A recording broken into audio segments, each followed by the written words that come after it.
Number one, put God first. Put God first in everything you do. Everything that you think you see in me, everything that I've accomplished, everything that you think I have, and I have a few things, everything that I have is by the grace of God. Understand that. It's a gift.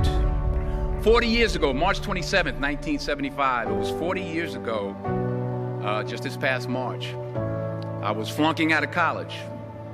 I had a 1.7 grade point average. I hope none of you can relate. I had a 1.7 grade point average.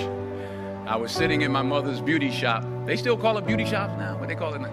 Yeah, I was sitting in the beauty parlor. I was sitting in my mother's beauty parlor, and I'm looking in the mirror, and I see behind me this woman under the dryer. And every time she looked up, every time I looked up, she was looking at me, just looking me in the eye. And I didn't know who she was, and I said, she said, somebody give me a pen, give me a pencil, I have a prophecy.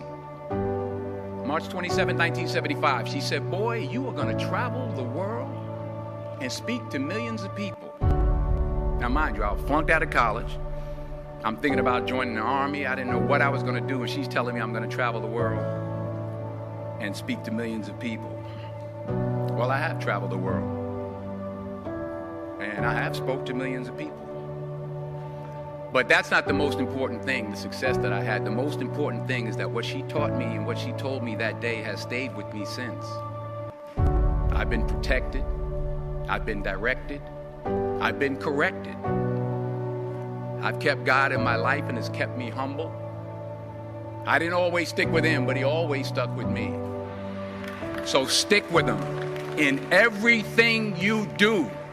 If you think you want to do what you think I've done, then do what I've done and stick with God. Number two, fail big. That's right. Fail big. Today's the beginning of the rest of your life, and it can be very frightening. It's a new world out there. It's a mean world out there, and you only live once. So do what you feel passionate about. Take chances professionally. Don't be afraid to fail. There's an old IQ test, was 9 dots, and you had to draw 5 lines with a pencil within these 9 dots without lifting the pencil. The only way to do it was to go outside the box. So don't be afraid to go outside the box.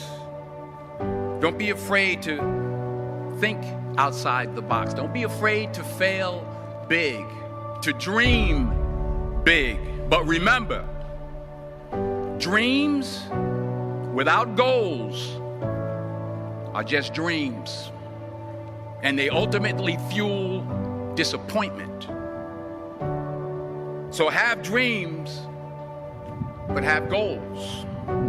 Life goals, yearly goals, monthly goals, daily goals. I try to give myself a goal every day.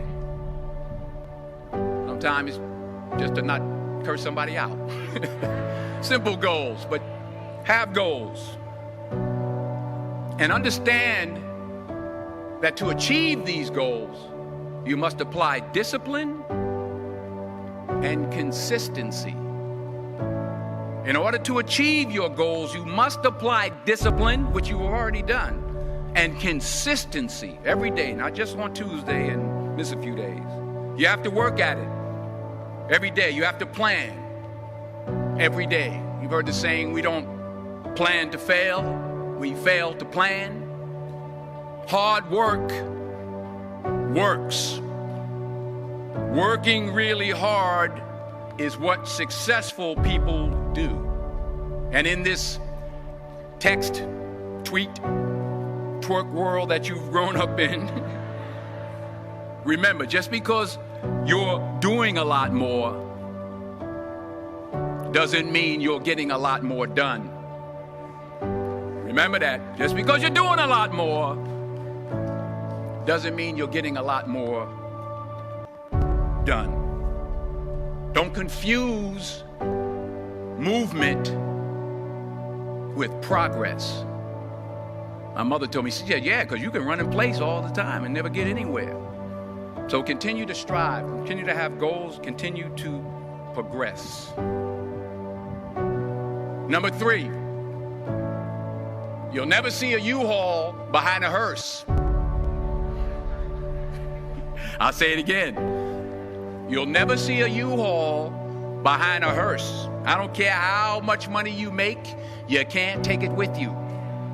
And it's not how much you have.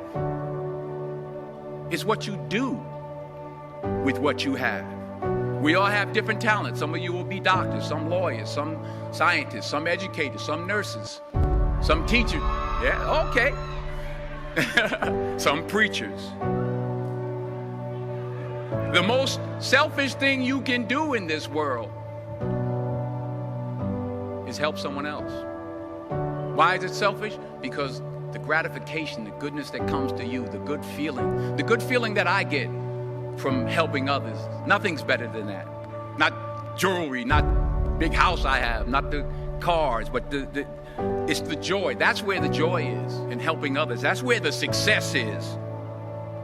Finally, I pray that you put your slippers way under the bed tonight, so that when you wake up in the morning, you have to get on your knees to reach them.